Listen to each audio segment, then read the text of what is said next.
నమస్తే.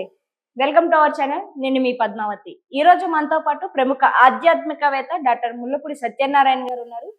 అసలు కర్ణాటకలో ఏం జరుగుతుంది? ఒక 23 ఏళ్ల యువకుడిని అందరూ కూడా ఎందుకని అంత నెత్తినెత్తుకుంటున్నారు? అది ఒక్కటే కాకుండా పెద్ద పెద్ద బడా నేతలు కూడా తన ముందు సలాం అంటున్నారు. ఎందుకని అంటారు? ఇదంతా నిజంగానే అతనికి ఒక శక్తులున్నాయా? లేకుంటే కావాలనే తాన్ని హైలైట్ చేయడం కోసం అందరిలోనూ తన్ని ఒక టార్గెట్ చేయాలి అన్న ఒక ఉద్దేశంతో ఇదంతా కూడా చేస్తున్నారా? సో దీని గురించి ఈరోజు మనతో మాట్లాడడానికి గురుగారు రెడీగా ఉన్నారా? మీరు కూడా చూసేయండి. నమస్కారం గురుగారు. నమస్కారం మా పద్మావతి. గురుగారు, మీకు మల్లికార్జున ముత్య తెలుసా మీకు? అవును. ఈ మధ్య కాలంలో బాగా వైరల్ అయిపోతున్నారు. మొన్నటి వరకు నాగకన్య అనుకుంటే ఈయన అంతకు మించిపోతున్నారు కర్ణాటకలో. ఈమెకి సపోర్ట్ లేదు, బట్ ఈ అబ్బాయికి సపోర్ట్ ఉంది. కర్ణాటక మొత్తం తన ముందు సలాం అంటుంది. సీరియస్ గా చెప్పాలి అంటే అందరూ కూడా ఒక ఫ్యాన్ ఫాలోయింగ్ అనే చెప్పుకోవచ్చు. ఒక హీరో ఎలా అయితే రోడ్డు మీదకి వస్తే తనకంటూ ఒక బందోబస్తు ఏర్పాటు చేయడం కావచ్చు, ఇవన్నీ కూడా చూస్తుంటే ఇది అంతా నిజంగానే తనకి శక్తులు ఉన్నాయా అనిపిస్తుంది. నిజంగా శక్తులు అంటే ఏంటి? ఎందుకని పెద్ద పెద్ద రాజకీయ నాయకులు కూడా తిన దగ్గరికి వచ్చి తిని నెత్తి మీద ఎట్టుకుంటున్నారంటారు? అసలు ఏముందంటారు ఇతని వెనకాల? జనరల్ గా బడా నేతలు ఎందుకు వెళ్తారంటే వీళ్ళకి శక్తులు ఉన్నాయని కాదు. పొలిటీషియన్ అంటే అర్థం ఏంటి? ఎవరిని నమ్మడు రాజకీయ నాయకుడు, నటిస్తాడు. ఇప్పుడు సినిమా యాక్టర్లు ఉన్నారు, వాళ్ళు తెర మీద నటిస్తారు. తెర మీద నటించి ఇంటికెళ్ళి మామూలుగా ఉంటారు వాళ్ళ భార్యలతో, వాళ్ళ పిల్లలతో. అది ఓన్లీ స్క్రీన్ మీద మాత్రం యాక్టింగ్ చేస్తారు. అవును.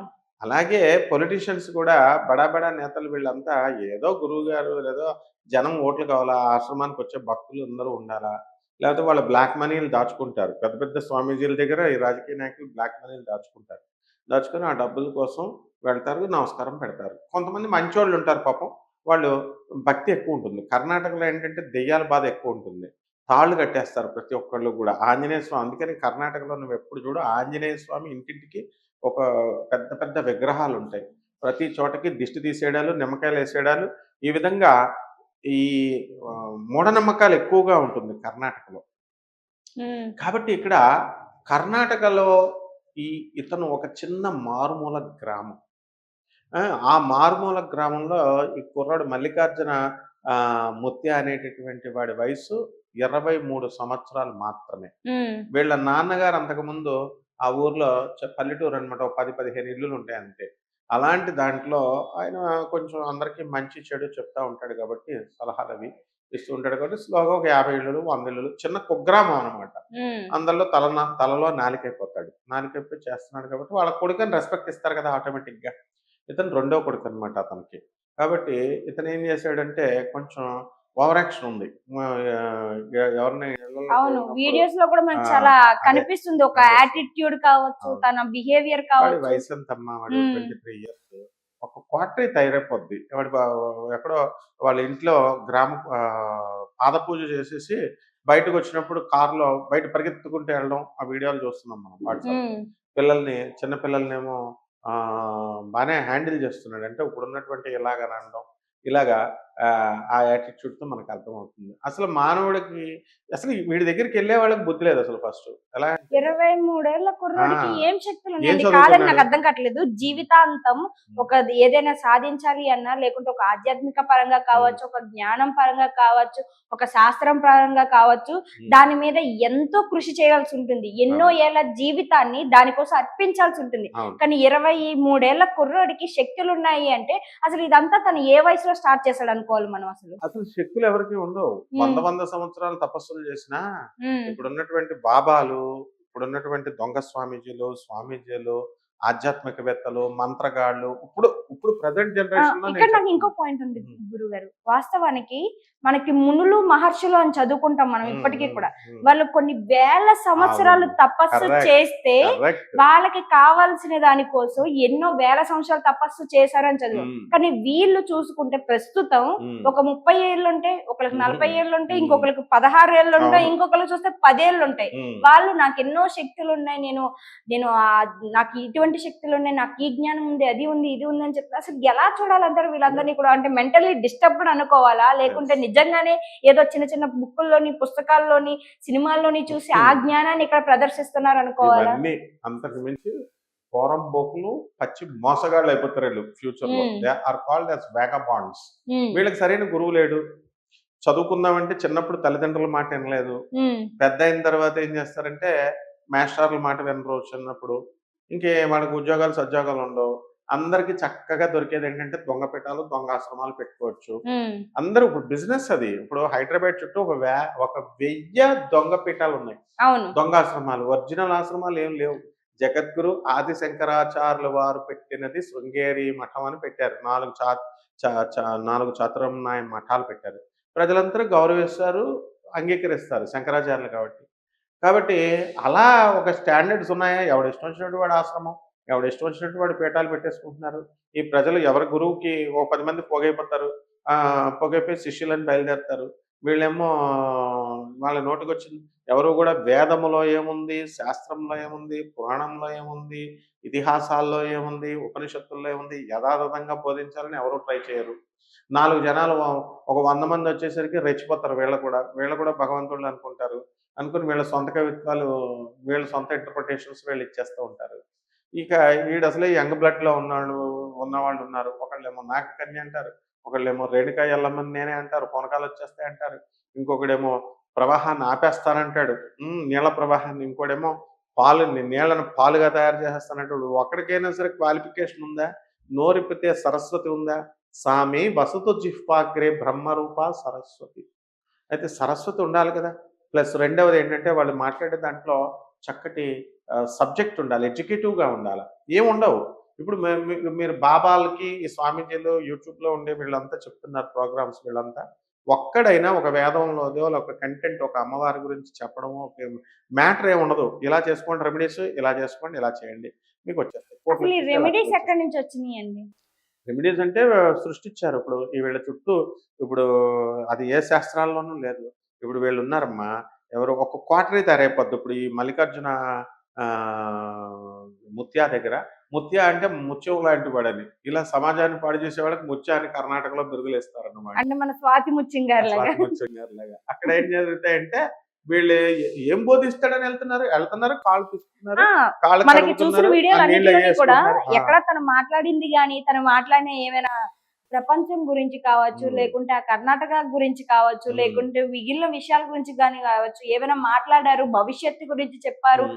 దీని గురించి ఆలోచిస్తే ఓకే, తనకంటూ ఒక జ్ఞానం ఉంది అవును. అని అనుకోవచ్చు.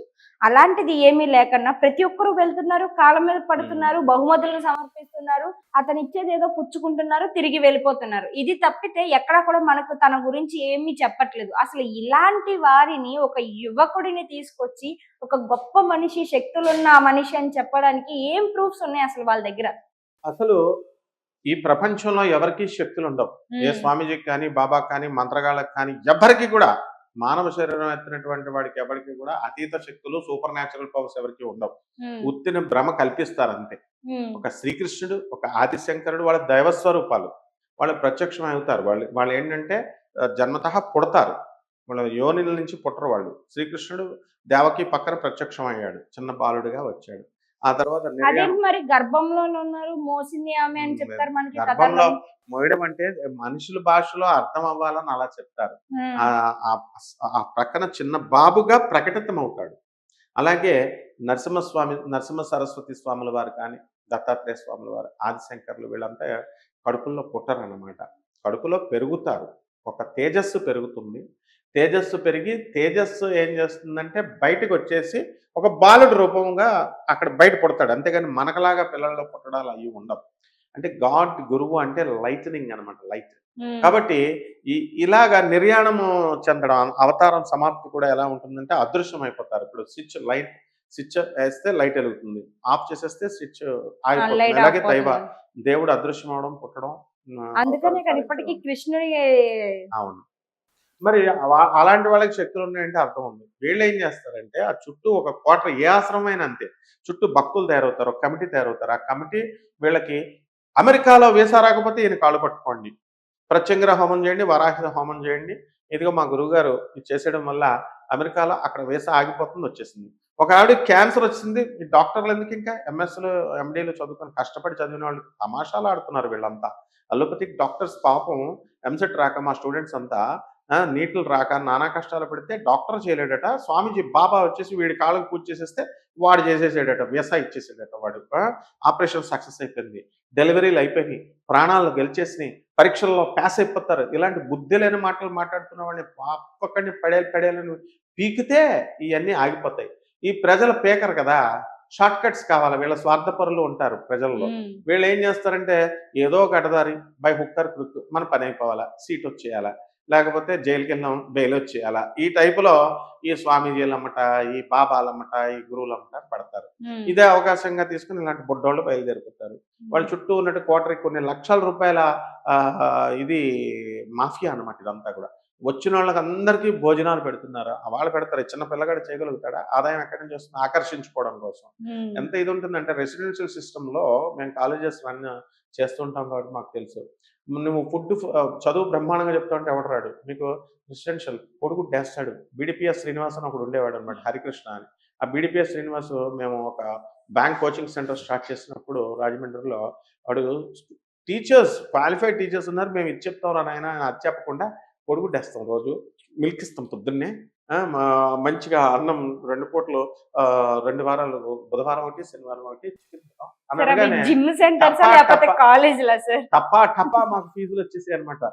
బీరువాలు నిండిపోయాయి. అంతేగాని ఈ క్వాలిఫైడ్ టీచర్స్ ఆడేం చదివాడు, ఈ టీచర్ ఏం చదివాడు, ఎక్కడ పీహెచ్‌డీ చేశారు ఇలాంటివి ఏమి అడగరు. ఏ అలాగే ఈ బాబాల్ని, వీళ్ళని కాళ్ళకి దండాలెట్టేస్తే వీళ్ళకేవో వచ్చేస్తాయని వెళ్తారన్నమాట. రోగాలు తగ్గిపోతాయి. ఆయుర్దాయం పెరిగిపోతుంది. వీడికే రాదు మోక్షం ఇలాంటి వాళ్ళకి. వీళ్ళింకా ఇతరులకి ఏమిస్తారు మోక్షాలు.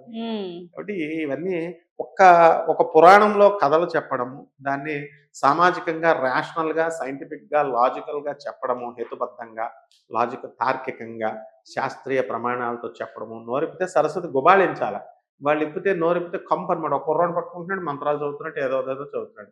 అలా బోలెడు మంది అతన్ననే ఉంది లక్షల మంది ఇప్పుడున్నటువంటి స్పిరిచ్యువల్ లీడర్స్ ఎవరైతే ఉన్నారో అందరిలో 99% అలాగే ఉన్నారు. స్పిరిచ్యువల్ గురూస్ అంతా కూడా. సో, ఈ ఈ మూఢనమ్మకాలని, ఈ డాగ్మాని, ఈ మెటీరియల్ సెంటర్డ్ ఫిలాసఫీని, ఈ సూపర్‌స్టిషియస్ నేచర్‌ని అదనంగా తీసుకొని ఈ